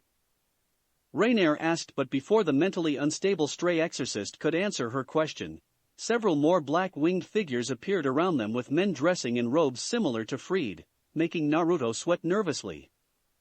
They really had him outnumbered now. Kala. I have a feeling that this troublesome little devil who defeated Freed last time will show up, so we all came to your aid, Rainier. The fallen angel named Kalawarner said. She was a tall and buxom woman with brown eyes and long, navy blue hair that obscured her right eye. Her attire consisted of a maroon, trench coat-like top with a wide collar, a matching miniskirt and black-heeled shoes. The trench coat top was open at her chest, giving view to her breasts and cleavage. She also wore a gold necklace around her neck. Also, my name is heard by the Almighties, I feel flattered. Naruto taunted before he jumped back to block a pink light spear, with Yuumi's shield protecting him from a blue one. Don't talk to us like we're at the same level, filthy low-class devil, said a blonde in a gothic Lolita dress, as she looked down at him from above as if she was looking at something very disgusting. Let's just kill him now and take the girl back. Donasek, the fallen angel who had the appearance of a middle-aged looking man with short black hair and dark blue eyes, said with a sense of finality as the other stray exorcists gathered around Naruto, who tried his best to remain calm. 1v1 he had no problem. 1v2 should not be a problem if he was careful enough, but 1v20 was a whole different story. He had never fought this many opponents before in his life, even in a game of League where he was fed. Yuumi, protect Asia. Naruto gave the instruction to his champion, making the magical cat and her companion look at him in surprise. Don't let anything happen to her. Having watched too many action movies while waiting for matchmakings, Naruto knew the risk of having to fight to protect someone while being outnumbered by his enemies better than anyone. If he wanted to keep his head in the upcoming fight, then Asia needed to be protected first and foremost. Are you sure? Yuumi asked, concern in her voice. Leave them to me. Naruto nodded his head as he steeled his nerves. All right, give them hell, Naruto. And with that, Yuumi and Book turned around and latched onto Asia, forming a shield barrier around her that knocked back all the stray exorcists who tried to sneak up and grab her. Asia looked at Naruto worriedly, her hands clutching in front of her chest in a form of prayer, praying that he would be all right. Knowing that he couldn't just brute force his way through this many enemies, and that he needed to fight smart, Naruto summoned a third weapon to form a combination that should help him in his current situation in theory. It was a glowing capsule-like device that appeared behind his back, worn like a sling bag with a belt across his left shoulder. And I quote. Naruto began as he reached around and activated the device. It's not how much time you have, it's how you use it. Once the device had fully been activated, Naruto dashed forward with seemingly speed that shocked even the fallen angel, leaving behind a trail of bluish energy that was radiated from the machine behind his back. Wow, how is he so fast? Within a split second, the blonde appeared in front of an exorcist, killing him instantly with a sword through his chest. It was the first life he had taken, but Naruto didn't have time to think about it as he moved on to the next since every second mattered, dodging and sidestepping repeatedly to avoid barrages of bullets that were fired at him from every direction. However, since there were just so many of them, Naruto had no choice but to take the least damage route, forcing himself to take a couple of bullets to the chest and thighs before he was able to stab his sword into a stray exorcist and blast the one next to him in the face with the revolver. "No!" Asia cried out in horror with her hands covering her mouth as she looked at all the blood on Naruto, as he collapsed on one knee, feeling the bullets with holy power sear into his demonic flesh. Before she could run over to her friend to help him, however, Naruto slammed his hand into a large button on the device behind his back. The world shattered around him, and he was wrenched backward through swirling particles of time, standing where he had been 3 seconds ago without even a single bullet wound on his body. Holy shit, that feels weird. However, the blonde didn't even have time to feel the excitement of using Echo's chronobreak for the first time, as the fallen angels, finally realizing how dangerous he was, decided to partake in the fight. "It's the device on his back. Destroy it!"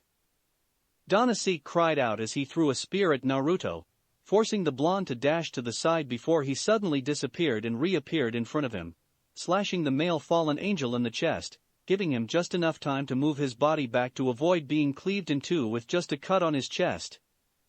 Middle used that opportunity to attack him from behind, but Naruto rewinded himself back in present time again, appearing on the ground with his grenade in hand.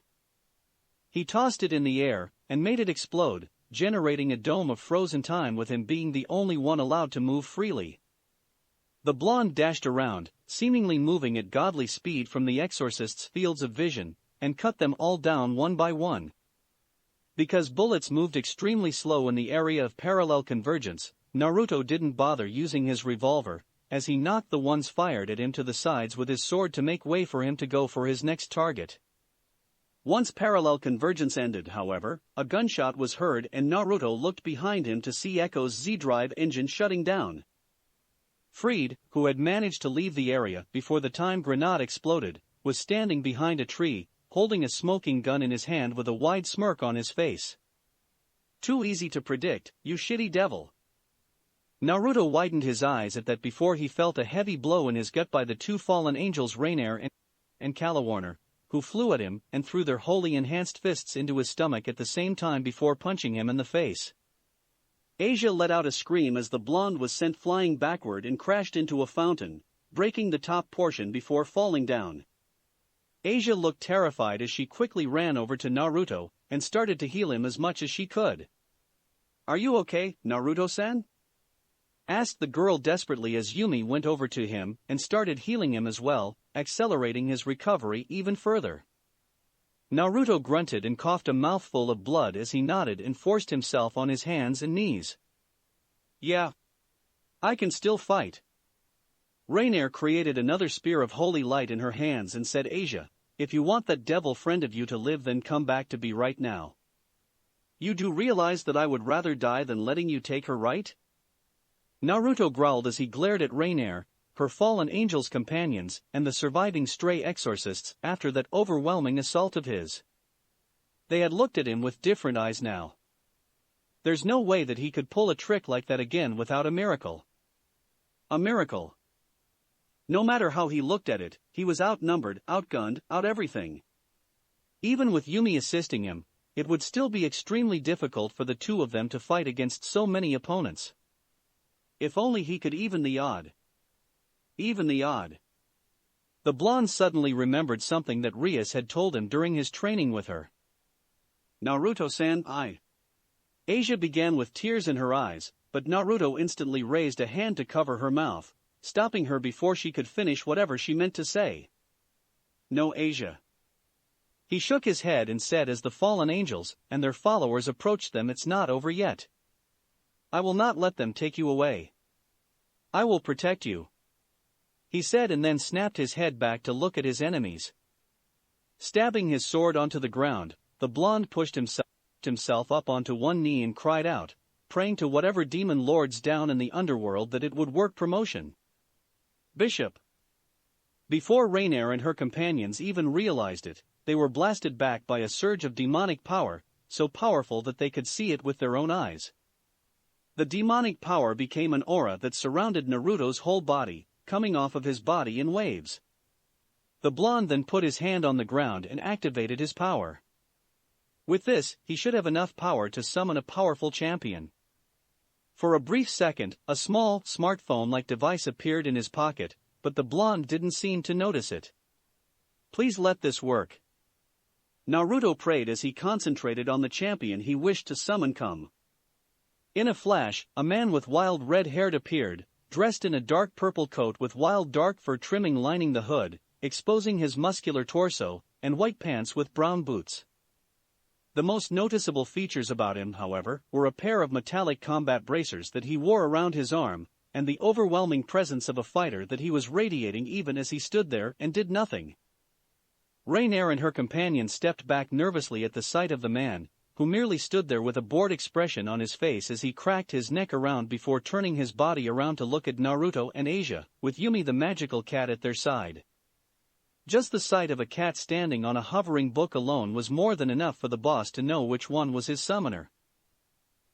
So you are the summoner brat everyone has been talking about," the man said in a gruff tone. "You look like you have seen better day, even though you have that cat with you. Has anyone ever told you to never pick a fight you cannot win unless you are me?" He made a comment while gesturing his hand toward Yuumi, who hissed at his remark. "Nice to meet you too, Set. Still angry that I stopped you from going for my team last time?" The boss merely gave her the middle finger. Set. Naruto nodded his head as he looked up at the red-haired juggernaut. "Beat it, kid, I don't have time for a half-ass summoner like you." Set cut him off while waving his hand dismissively. "Return me to my world. I have urgent business to take care of." "Wah, but I need your help," Naruto cried out in annoyance and frustration. "This is important, I can't let." But before he could finish, Set had reached down and grabbed the blonde by the collar of his shirt and effortlessly hoisted him up into the air. A stray exorcist took the chance to attack them, aiming for Set back, but the boss didn't even bother looking as he shot his hand back and punched the guy square in the face, breaking his skull and killing him instantly.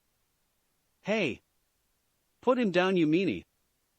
Yuumi detached herself from Naruto and lunged at Set with her claws, but the boss just lazily grabbed her and held her in the air before turning his attention back to Naruto, who was struggling to free himself, but Set's arm didn't even move an inch. Asia and Book also tried to help, but a flick of his finger was more than enough to knock both of them back. "Like I said, you are a half-ass summoner," Set said as he glared into Naruto's eyes, a dark expression on his face. "Why should I waste my time with a kid like you? You don't look like you can pay the fee either, so buzz off." With that, he threw Naruto onto the ground, causing the blonde to land heavily on his ass before tossing Yuumi toward him, making Naruto catch her with both hands as Book flew over in relief. "So, it's money then. Fine, help me and I will pay you later." Though Naruto wasn't sure if he had even made enough money to pay someone like Set, who seemed to see through him. "I know as a no, kid. Plus, my service isn't that cheap." Set growled. "Now, send me." "What's so funny?" He then noticed the evil smirk on his face and asked with a tick mark on his forehead. "You know what, boss? How about I summon your mother on your ass?" the blonde asked, smirking evilly and tauntingly. Much to everyone's surprise, Set looked quite taken apart by it. "Don't try to fool me. We all know that you can only summon those who qualified as champions." Naruto raised an eyebrow at that. That's something he didn't know, but still did his best to keep a straight face. Now was not the time to show weakness. "Wanna see me try?" Naruto asked as he put one hand on the ground, making a magic circle appear. "I wonder what Mama will say when she finds out that her good-hearted son isn't out building schools and hospitals for poor orphans, but beating the craps out of his opponents in fight pits and ruling the criminal underworld of Ionia." You. Set muttered while pointing his finger at Naruto, shaking in anger, but at the same time sweating nervously. Lore-wise, strong champions also meant that it was harder for him to enlist their services, but not Set, whose one weakness was his beloved mother. "Ha! I like you, kid. You have more guts than I thought." He then laughed with his hands on her hips, rather awkwardly, making Naruto, Yuumi and Asia sweat dropped. So, whose sorry asses do I have to beat in your stead, oh great summoner? Them. Naruto pointed his hand at Reiner and her group as Yuumi copied his gesture with a paw. Defeat them and protect Asia. Set then spun around and smirked as he cracked his knuckle. I see. So, who's ready to rumble? He then suddenly turned around to look at Naruto, waving a hand at him as he said, hey, listen. My mama doesn't need to know any of this. 'Kay? If you can beat them, then yes. Naruto nodded his head, satisfied as Set turned back to face the fallen and stray exorcists. He took a step forward, causing them to take one back nervously until a number of them gathered their courage and charged at him. Nothing I hate more than people with sleeves. With that said, he grabbed a stray exorcist by his head and slammed him down to the ground, breaking it, and also his back in the process before lifting him up and throwing him at another, sending them both away. Donasek and Middle tried to attack him, but Set didn't even bother blocking, letting them hit and slash him repeatedly until electricity started crackling all around him. With a wide smirk on his face, the boss got into a stance with his right fist cocking back. Before any of them could react, Set threw his fist forward, punching the air with so much force it became distorted, blasting the whole area in front of him up with a shockwave that was generated from the sheer force behind his attack alone before unleashing all the damage he had taken in a wave of energy. Both Donasek and Middle were sent flying into the air with damages beyond imagination before landing somewhere in the park, unconscious. No tapping out in my ring. Set said while twirling his fists around as all the cuts and bruises on his body healed up. Die, you shitty devil summon. Fried then came at him from the side with a stab of his light sword, but the boss merely shot his hand out and grabbed him by the neck in midair, wiping the bloodthirsty smirk off of his face with a question and a dark expression on his face. You swing on the boss? He asked with an eyebrow raised, and then punched Fried's gut with so much force a shockwave was generated and knocked everyone onto the ground. Let's go for a ride. Saying that, the boss leaped into the air, carrying Fried with him. His whole body crackled with yellow electricity as Set flipped onto his back and slammed himself and Fried down into the ground and the last group of stray exorcists, knocking them into the air screaming in terror before the whole area around him exploded. Reiner and Calawarner managed to fly away at the last second, so they were spared from the destructive power of the showstopper. When the smoke was clear, the boss was the only one left standing, dusting his hands as he walked out of the hole of bodies he had left on the ground. Several of them were dead, no one more so than Fried, whose spine and organs had been completely shattered. I don't like hitting women, but business is business. You two also don't look so harmless. And with that said, the boss charged at the two. But before he could reach either of his targets, a massive bolt of lightning shot down from the sky, hitting Reiner and Calawarner and sending them both stumbling onto their backs. Naruto looked up and smiled in relief to see his master Rias and Akino flying down toward him with their wings. Era, then allow me. Akino said with a soft giggle as she hid her smile behind a hand. Set thought she looked a bit creepy before he walked over to Reiner and Calawarner, grabbing the back of their heads and slamming their foreheads against one another, knocking them out cold. Naruto. Rias smiled as she and her queen landed in front of the blonde and embraced him. You're okay, I'm so glad. Before Naruto could hug his master back or even enjoy the feeling of her very large breasts against him, she pulled back and hit him lightly with a fist on his shoulder. What were you thinking? You should have called us. You're lucky I saw you using Echo's ability from school and recognized it fast enough to view this park as enemy's territory for you to use promotion. Sorry Bucho. There isn't time for a phone call. He then smiled at her before looking over at Set, who had a bored look on his face as he stood there with his arms crossing on his chest. Thank you, Set, for helping me there. Yeah, whatever kid. I expect 24 gold coins as payment the next time you summon me or borrow my gloves, and remember, my mama doesn't need to know about all these, K. With that, the blonde allowed him to leave, disappearing from the real world and returning to his sacred gear much to his friend's amusement. It was at that moment Naruto's promotion to bishop ended, and the smartphone device that had fallen out of his pocket when set through him disappeared with a crack of blue electricity. Feeling his strength left him, Naruto let himself fall back before anyone could catch him, sitting down on the ground with a tired smile on his face before looking at Asia, who kneeled down next to him with a smile on her face. It's finally over. Chapter 6. It was the day after the battle at the park. After the fallen angels had been taken away, things had mostly gone back to the way it had been. Naruto had returned to school, and instantly the moment he walked through the front gate, Momo had gone out of her way to scold him for skipping school once again. Sure, he had a very good reason, but the white-haired beauty had had a firm belief that he should have informed her beforehand, and the fact that he had ended up at the internet cafe for half a day with Asia really didn't help him much. Now the scolding was not the problem. The problem was having to sit in Seiza for several minutes, and by the time Momo had finished, Naruto's knees hurt and both his legs had become very weak. Not to mention that every single girl had been looking at them in amusement, with the exception of a few, and every guy looked ready to string him up, just because he was getting scolded by the number 1 second-year beauty Momo Hanakai. Once the final bell rang, he had grabbed his stuffs and hoofed it out of the classroom and down to the clubroom. By the time he had reached the old school building, he was worn out. But when he walked into the Occult Research Club clubroom and saw Asia Argento sitting there, wearing the Kuo Academy girl's uniform, albeit with a black sweater vest over her dress shirt in place of the cape and corset, and smiling at him radiantly when he entered, all tiredness seemed to leave him. "Everyone, let's welcome Asia to our group," Rias finally introduced as she smiled at Asia as the two of them stood in front of the other members of her peerage, with Naruto sitting next to Kaneko, who had Yuumi napping on her lap. "On her request, I have turned her into a devil. She's my new bishop. Please take care of me from now." The former nun bowed her head to them, saying that in Japanese instead of Italian.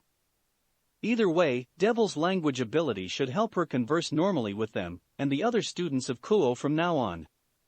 "Are you alright with that, Asia?"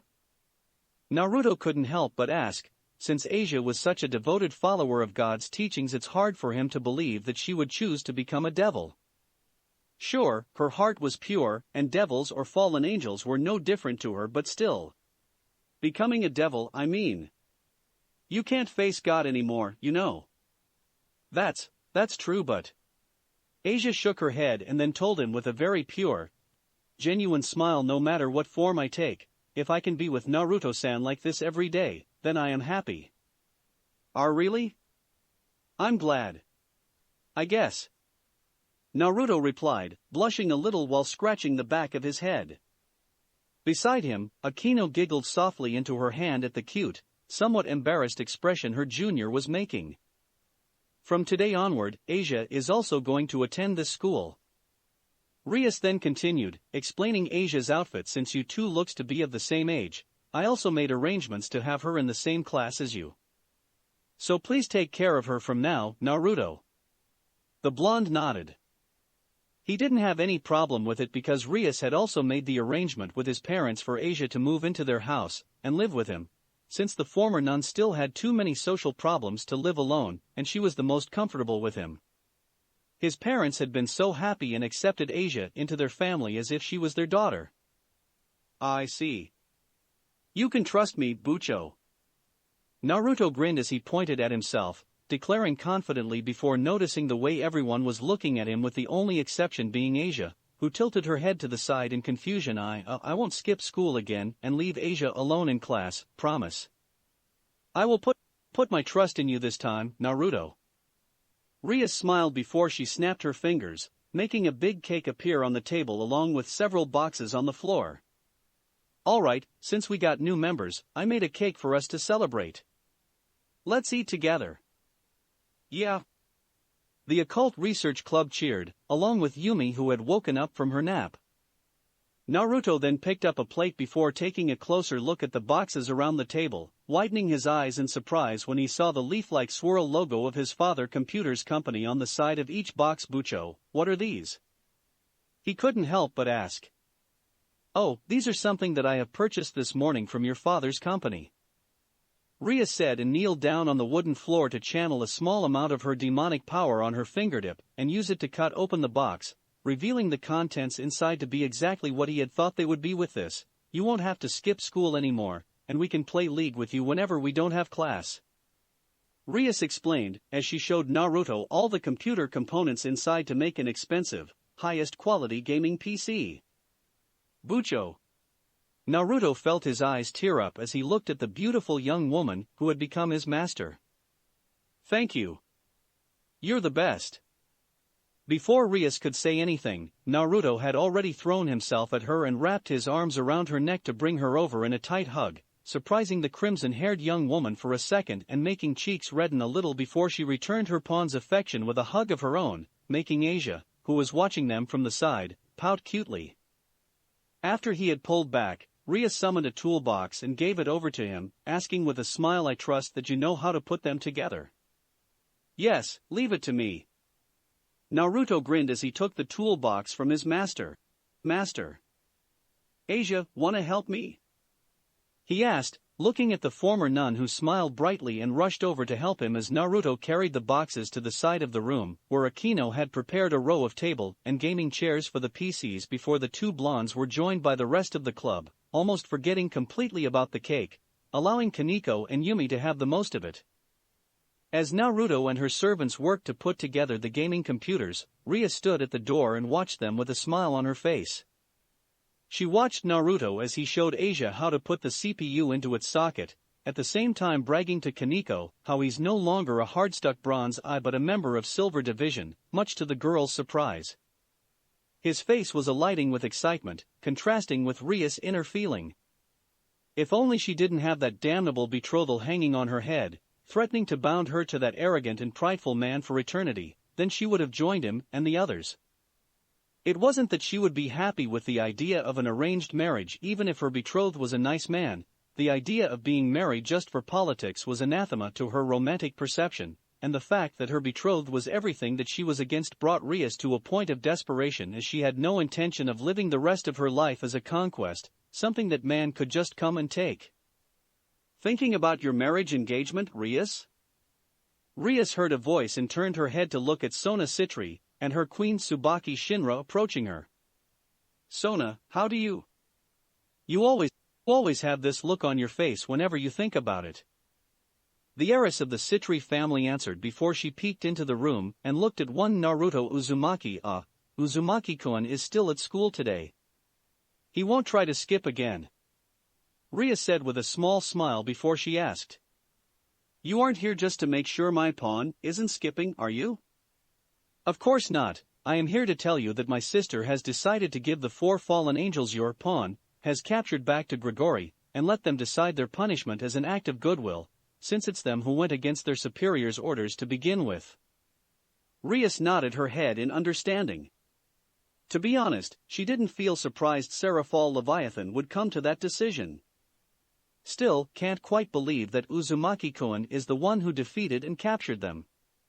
"He's amazing," Rias replied with a smile as she looked at Naruto. "Even more so than Issei Hayadu-kun? I don't know, but I don't regret making him my servant."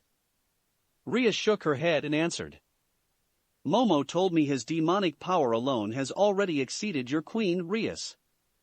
Sona suddenly pointed out, but Rias showed no sign of surprise. It was something she and Akino had noticed during his training. Even now, while doing no training or fighting, his magical power continues to increase. "Yes, and if my calculation is correct," Rias said, "at the end of this month Naruto will have even more demonic power than us pure-blooded high-classes devils." Both Sona and Tsubaki couldn't contain their surprise, as they turned their heads into the room to look at Naruto, who was being spoon-fed a piece of cake by a blushing Asia, while he was installing the RAMs into the available slots of the motherboard with the help of Akino, who looked like she was having a great time. "What is his power even? He took up all of your pawn pieces, didn't he? Why are you suddenly so interested in Naruto, Sona?" Rias couldn't help but ask. There was no hostile or ill intent in her tone. She just wanted to know because she could detect concern in Sona's normally calm and collected tone. "Don't get me wrong, Rias." Sona shook her head and said as she used a finger to adjust her glasses, "You still need to keep your first bishop sealed away, because he still can't control his power. I don't want the same thing to happen to another one of your servants, and put you at a much bigger disadvantage against Razor Phoenix and his peerage." Rias could only nod her head at that. Sona's logic was sound, and she also had every reason to be worried. It was indeed very strange for someone with no supernatural background like Naruto to become that strong in terms of magical power in such a short time, and that was only the tip of a much larger iceberg, that was the vast potential of his sacred gear, Runeterra arsenal, and himself. She still remembered the night that she found him dying near Issei Hayado, who she originally wanted to recruit for her peerage. Naruto later revealed to her that he had tried to save Issei Hayado from the fallen angel Rainier, and the crimson-haired devil guiltily admitted that Naruto Uzumaki was the last person she had expected to hear that from. It's just that he had never appeared to care about anything but League of Legends. Nevertheless, Rias had decided to save him.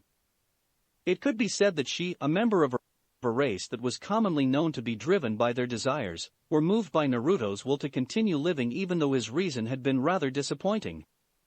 Like many, Rias had found herself interested in the handsome, foreign-looking transferred student as well as his cool and somewhat laid-back personality, even considering him a possible boyfriend material if she had been free to explore the fun of high school romance and Naruto wasn't a game addict.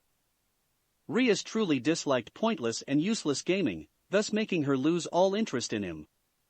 When she found out that his wound was so serious, she could only save him by turning Naruto into a devil so that she could use her own demonic power to heal him overnight. Rias had been left with no choice but to bring out her evil pieces.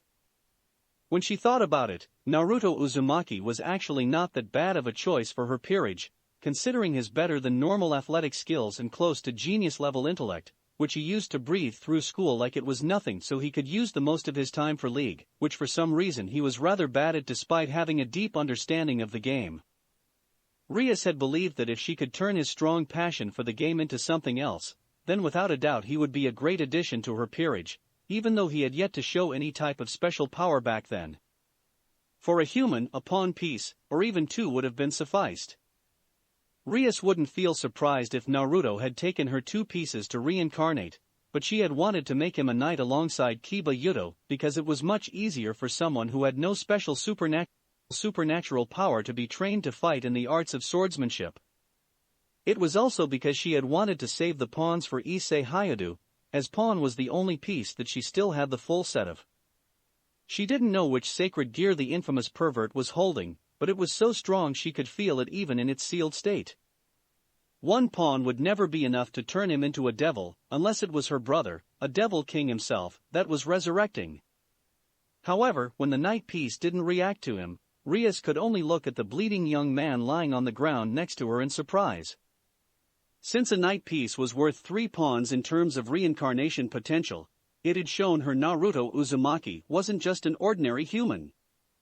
Rias had tried the rook piece next, which was worth 5 pawns, but once again she couldn't make the evil piece react to him, and had been left gasping like a fish on the ground. After that Rias had taken out all of her pawns, and tried 6 on them on Naruto, but once again such amount had not been enough to resurrect him, leaving her heart to beat in awe and excitement. Did he have a power that she didn't know about? Had been the question in Rias' mind at the time. She had tried 7 next, but once again there had been no reaction. With a sweaty hand, Rias had placed the final piece on his chest, and that had been when all 8 pawns finally shone with a burning bright with a deep crimson light, brighter than any other piece Rias had seen. Before she let them sink into his chest and finish the ritual of turning him into a reincarnated devil, Rias could have sworn that the pieces looked somewhat different than before, but they all had disappeared too fast before she could take a closer look at them. After she had used all 8 pawns on Naruto, she had nothing left to reincarnate Issei Hayado into a devil, but she didn't feel regretted or anything as she took Naruto back to his home via a teleportation circle, carrying the blonde-haired boy to his own bed before she stripped off her own clothes and healed him using her own body and demonic power. Since his power was worth at least 7 to almost 8 pawns on its own, Issei Hayate was worth less than a pawn on his own, so while the sacred gear even in its sealed state had immense potential, it would have taken her tons of works and plenty more trainings for him to get any form of real strength, something that she did not have anymore. His power had turned out to be one of the strangest things she had ever come across. At first, she had believed it to be a creation-type sacred gear that allowed him to create weapons with different powers based on his imaginations, with the reasons that Naruto had chosen to create the weapons from League of Legends had been because he loved it, and they were the only thing he could think of, thus not limiting his ability to his knowledge of just the game alone. However, her assumption had soon been proven to be wrong when Naruto started summoning the champions, beings with the exact same mindsets, personalities and powers as they had from the game. After Yuumi the magical cat told her that they all came from a dimensional world of Runeterra that had manifested inside his sacred gear, Rias had finally realized her pawn's sacred gear wasn't just a creator type anymore, but something else, something that had never been seen or heard before. Rias, I am gonna ask Issei Hayate to become my servant. Oh. Rias stated softly as she turned her head back to look at her childhood friend, but the crimson-haired heiress admitted that she didn't sound as surprised as she had thought she would. I don't have ownership over the boy, Sona, so you don't need my permission.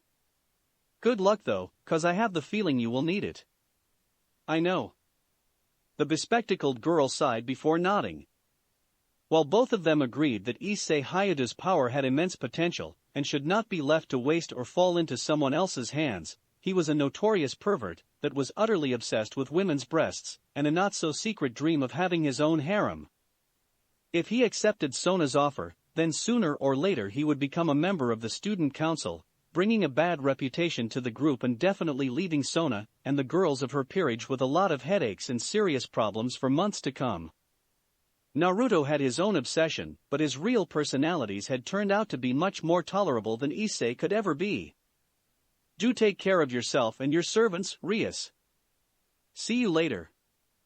And with that, the president of the student council left the old school building with her queen, allowing Rias to head back into her clubroom with her servants. Although they both couldn't stop themselves from wondering if Rias had acquired a new familiar for one of her servants without their knowledge, because the sight of a purple cat floating around the room while riding on a book like it was a flying carpet was definitely not normal even for the world that they lived in. Break. Wait, Set, you promised to hold back. Before Yuumi could even finish her sentence, Set had punched the air in front of him, sending Naruto flying back and crashing through several trees with a powerful force. The boss wasn't wearing his metal bracers, as he had given them to Naruto to wear around his arms instead, and he was also not using even 1/10 of his strength, yet Naruto still felt like he was hit by a full-speed car by the force behind Set's punch alone. Just exactly how powerful was the boss of Ionia's criminal underworld? I'm holding back, annoying little cat. Set grumbled as he cracked his fist. And Naruto? Are you all right? The magical cat asked, panic swelling within her and book. Before the two of them could fly over to heal Naruto, however, the blonde had already stood up and charged at Set, who had a satisfied smirk on his face as he used his hands to block Naruto's series of punches with little to no effort, as each attack that he threw were sluggish and much slower than normal.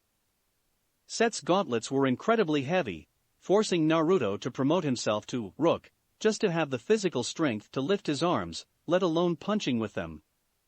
However, the boss had stated this was the best way for him to increase his overall offensive hand-to-hand combat prowess.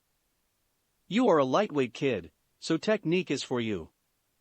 Set said as he grabbed Naruto's fist in his palm and twisted, forcing Naruto to flip around to avoid having his wrists broken. Concentrate on that for now. Naruto nodded. For a criminal mastermind, a champion of the fighting pits, Set made one hell of a teacher. Naruto had been training with him in secret every night at the local park, since the Fallen Angels and Stray Exorcists incident. Even though he was credited for their captures and defeats, Naruto was well aware that it had been Set who had single-handedly defeated all of them, making the blonde realize that if it weren't for him then he could have been killed and Asia would have been taken away by that group of fallen angels who targeted the healing power of her sacred gear. That single realization made him feel weak, powerless, and understood that he was just not strong enough to protect Asia and her dream just yet. Over the week that he had spent with Asia, Naruto had grown even closer to the former nun, who now lived comfortably in the guest room of his house. She came to wake him up every morning, went to school with him, and had lunch with him during lunch break, which was occasionally joined by Momo. After school work was behind them, it was her who duoed with him every day in League, playing support for him as he moved down to the ADC role so that the two of them would not be separated. Whenever they won, Asia just made their victories feel even better with her bright smiles, and when they lost, Naruto just couldn't feel that bad anymore with Asia at his side, still with the same smile that could light up even the darkest days on her innocently beautiful face. It would be an understatement to say that Asia had become one of the most important people in his life, right up there with Minato and Kushina Uzumaki. Sometimes, he just couldn't stop looking at her so much more than just his best friend, a little sister his parents had always wanted for him, or his duo Q partner in League. That's why he needed to become stronger to protect her. First, he needed to improve his strength as well as offensive power, the first step to success for every combatant. So, he asked Set. And the guy agreed to train him on the conditions that he would never use his mother to threaten him ever again, as well as a paycheck of 6 gold coins per hour. How in Mao's name he would find that much money for even a gold coin, Naruto had no idea, but for the time being, the blonde had no choice but to reluctantly agree to Set's conditions. And thus, the nights of hellish training began. Although Set wasn't the only one who agreed to teach him in their ways of fighting, as Naruto planned on learning and mastering everything that he could learn from his skill-based champions. It's just that the boss was the most difficult teacher to convince. But he was also far from the harshest teacher, whose raw fighting techniques were not the most difficult to learn, unlike the others. However, it was also during this training that Naruto had come to an amazing discovery. Break.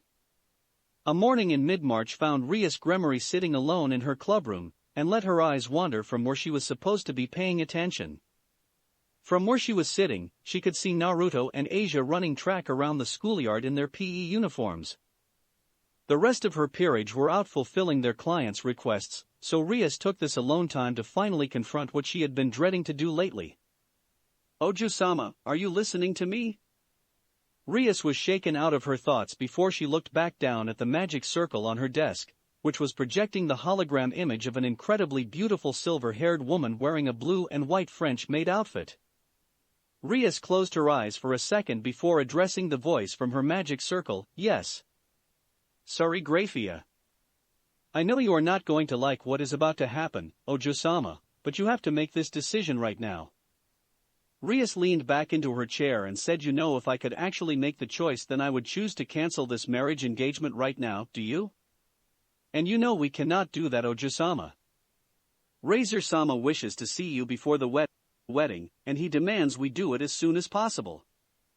So please give me a period of time when you might be free to meet your fiancé." Rias rolled her eyes and grumbled in her seat. So, her parents gave her freedom to choose the time to see her supposed fiancé and not her own life? And it must be before the end of the month, if you can.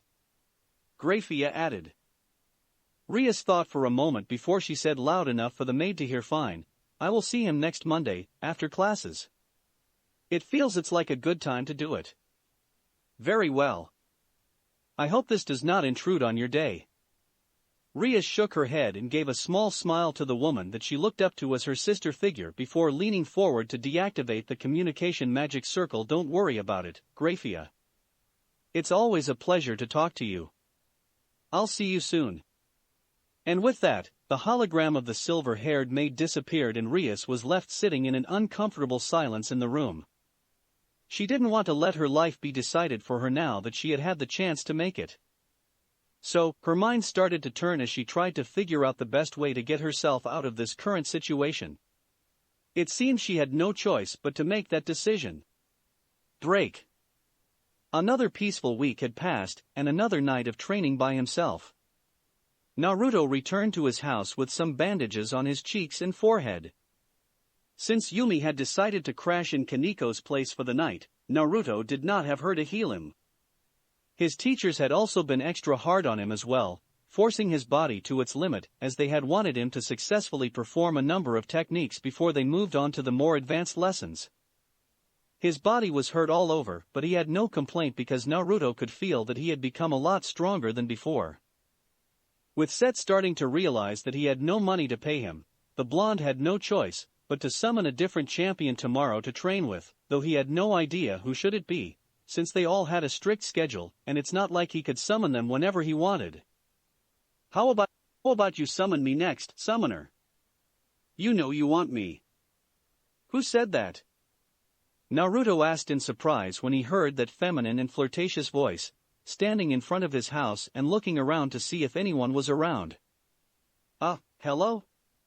But the voice didn't answer, leaving Naruto to stand there in confusion. Though, he could have sworn that the voice sounded oddly familiar.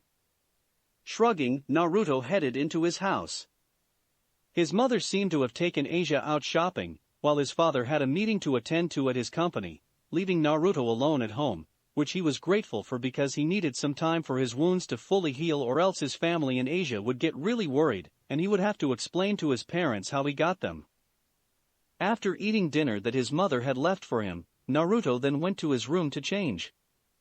And found Rias arriving before him using the magic circle in his room, an unreadable, but somewhat determined expression on her face. Bucho, good evening. The blonde greeted her sheepishly. Good even. Rias was about to greet her, pawn, when she suddenly noticed the bandages. Naruto, what happened to your face?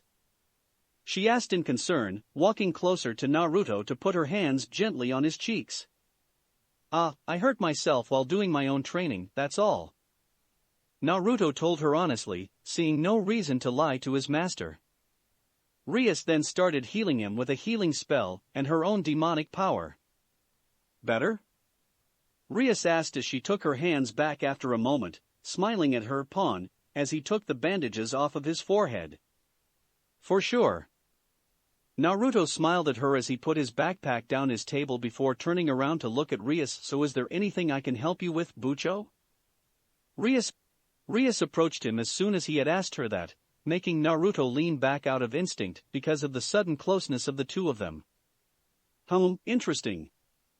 It was that voice again, but Naruto barely had time to even pay attention to what it said. Because Rias suddenly told him something that he didn't expect to hear at all. I need you to have sex with me. With that said, the beautiful crimson-haired girl started to undress herself, taking off her skirt and revealing her black lingerie panties. He almost choked on his tongue as he felt heat go to his face, as she unbuttoned her shirt, and once it came off, she threw it to the side, revealing her gorgeous and curvaceous figure. Naruto's eyes bulged out of its sockets and the blonde found himself lost for words as he was forced to stare at large round breasts, barely being contained behind her bra. Make love to me, Naruto. With that second request, Rias finally unhooked her bra and slid it off her bountiful chest, leaving her breasts to bounce with each breath she took before she reached down for Naruto's hand and placed it on her left breasts, feeling his large rough hand press against her nipple and slowly sink into her flesh. Bucho, what the hell are you? Oh no, boy, you can't say that. I guess it can't be helped, allow me to lend you a hand. Naughty little devil girl thinks she can make my summoner do what she wants, let's see how she will handle this. The voice slurred and Naruto suddenly felt his hand moving so casually on Rias' breast, making her moan out in approval. The blonde suddenly felt lightheaded, which reminded him of the time when he used to stay up late all night drinking coffee playing League, but this lightheadedness wasn't unpleasant.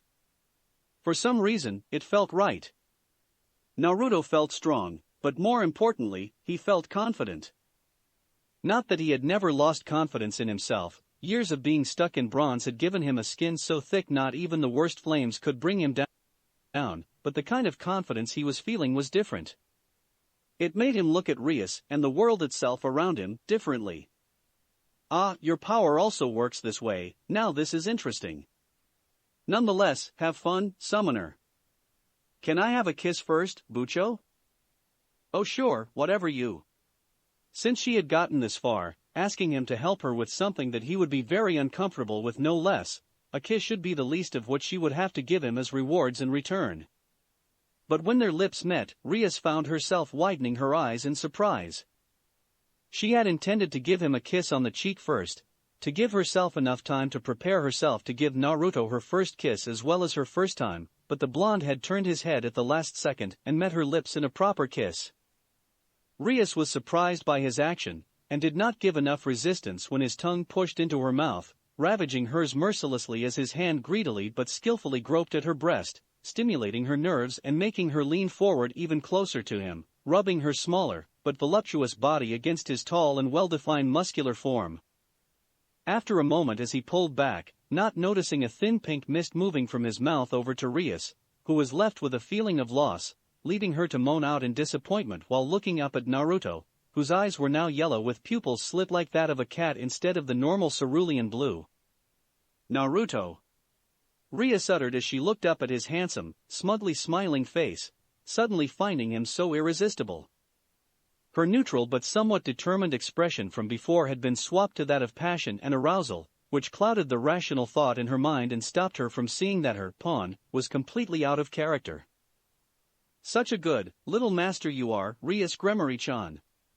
Naruto smiled as he traced his thumb over her bottom lip, making her moan out softly before leaning her cheek against his palm, like a submissive pet rubbing herself against her master as on her lower abdomen, near her crotch, a pink heart symbol appeared, glowing faintly in the dark room.